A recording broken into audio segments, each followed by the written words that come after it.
Shalom! Deus é bom e a sua misericórdia dura para sempre. Amém. Glória a Deus. Hoje é quinta-feira, 20 de novembro de 2025. Hoje é feriado nacional. Que Deus derrame as bênçãos dos céus sobre a vida de vocês e sobre a minha vida também. Que nós possamos dizer assim: quando eu olho para mim, eu não vejo como me salvar, mas quando eu olho para esse grande Deus, eu não vejo como me perder. Amém? A voz é minha, mas a palavra é de Deus eternamente. Amém?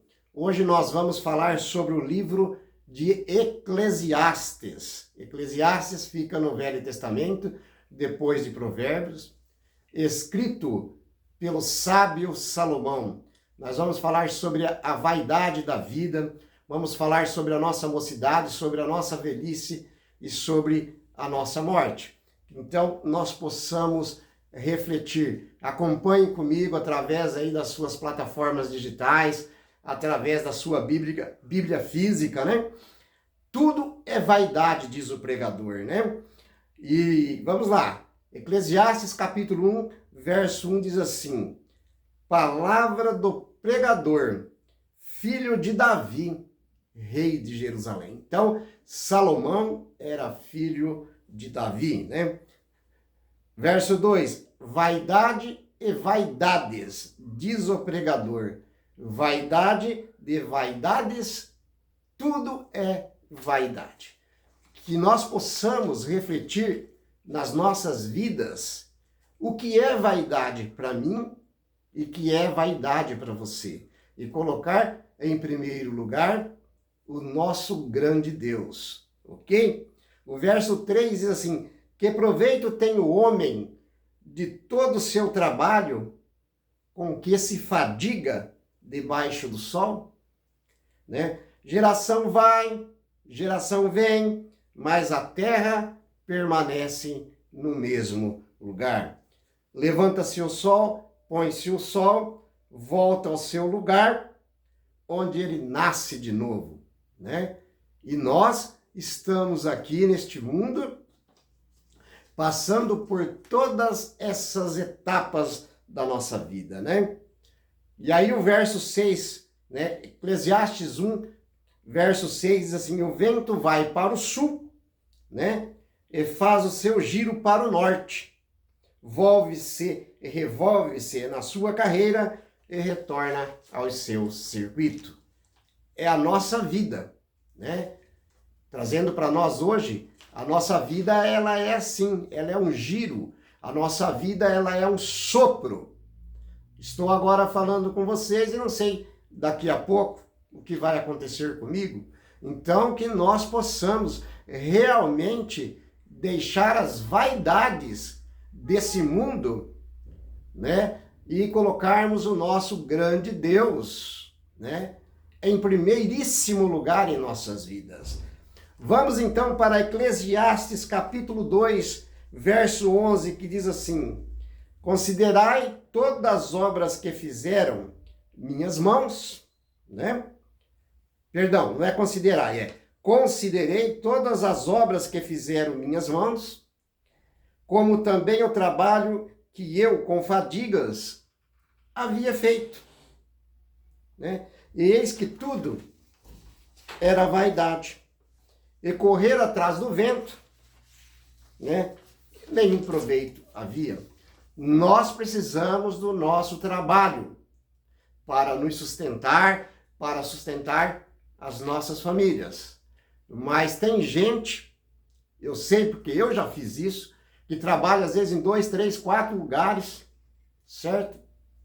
Correndo atrás do vento, não só para manter a sua família e a ele como alimentos e etc., mas atrás das vaidades desse mundo. Cada um sabe atrás da vaidade que está correndo. Amém? Eclesiastes 9:4 diz assim: para aquele que está entre os vivos, há esperança, porque mais vale um cão vivo do que um leão morto. Olha, meus irmãos, eu vou repetir esse verso. Esse verso é demais.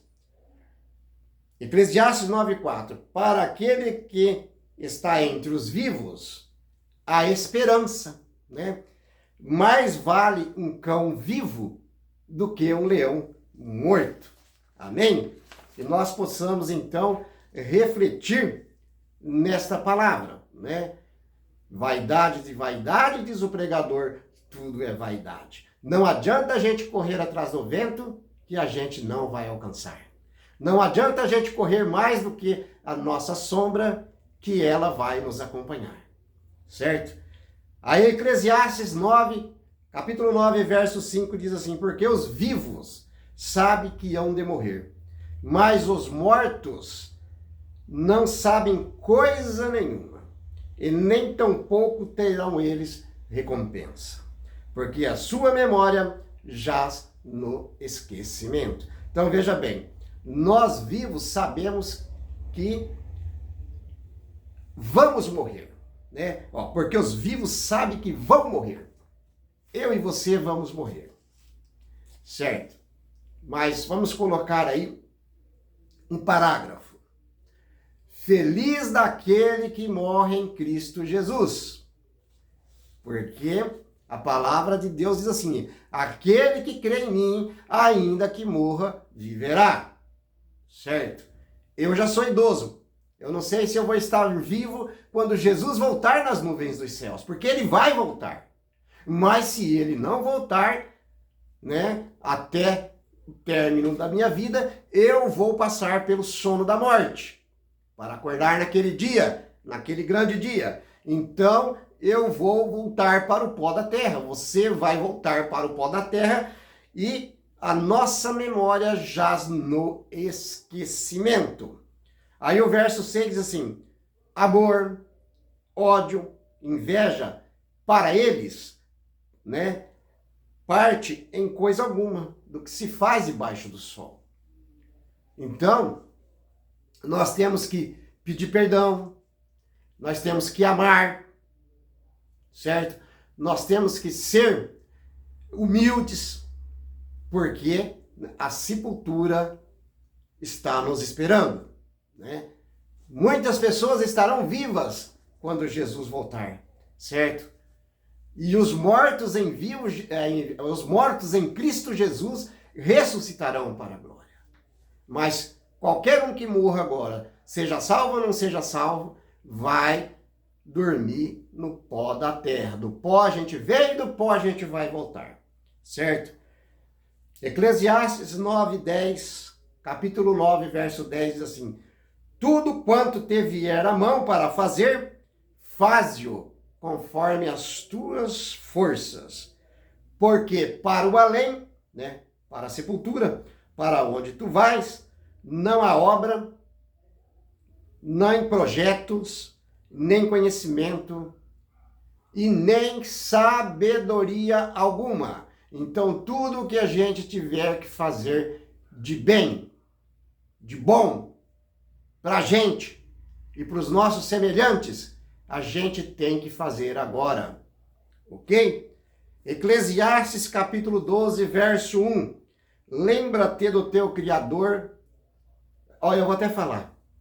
Aqui vem falando para duas categorias de pessoas: para os jovens e para os idosos. Porque os idosos um dia já foram jovens. E os jovens, se não morrerem jovens, um dia serão idosos. Então, o pregador diz assim, capítulo 12, verso 1 diz assim: lembra do teu Criador nos dias da tua mocidade, antes que venham os maus dias, né, e cheguem os anos nos quais dirá: não tenho mais prazer neles. Então, a velhice vai chegar. Quem é velho, um dia foi novo. Quem é novo, um dia será velho, se não passar pelo sono da morte enquanto é novo. Então, veja bem, lembra-te do dia, né, que você ouviu falar da palavra de Deus. Lembra-te do teu Criador nos dias da tua mocidade, antes que venha, né, os maus dias, né? E cheguem os anos dos quais dirá, não tenho mais prazer neles. Ou seja, não tenho mais prazer de viver. Aí Eclesiastes 12:7 diz o seguinte, e o pó volte à terra, como eu já disse, né? Do pó nós fomos gerados, né? O homem, o Adão, né? Lá no início, Deus fez lá um boneco de barro e soprou em suas narinas o fôlego de vida e o homem passou então a ser alma vivente, certo? Então, e o pó volte à terra como era, e o espírito volte a Deus que o deu. Aí o verso 8 fala, vaidade, de vaidade, diz o pregador, tudo é vaidade. Então veja bem, nós estamos aqui nesse mundo de passagem. A vida, ela é um sopro. Tudo que a gente corre nesse mundo é vaidade. Então, como eu disse no início da pregação, temos que colocar um princípio, Deus em primeiro lugar em nossas vidas. E as demais coisas serão acrescentadas, ok? Aí, Eclesiastes, capítulo 12, ainda verso 13, diz assim, de tudo o que se tem ouvido, a suma é, teme a Deus e guarda os seus mandamentos, né? Porque isto é o dever de todo homem, ou seja, de todo ser humano, não só homem como mulher, né? E aí o verso 14 diz assim, porque Deus há de trazer a juízo todas as obras, né? Até as que estão escondidas, quer sejam boas, quer sejam más. Então, nada vai ficar encoberto nesse mundo. Deus vai trazer a juízo todas as obras. Nós vamos ser julgados de acordo com o nosso conhecimento, de acordo com as nossas obras, quer sejam más, quer sejam boas. O grande juiz, ele é um juiz reto, um juiz compassivo, né? Que ele vai julgar eu e você de acordo com o que nós vivemos aqui nesse mundo, né?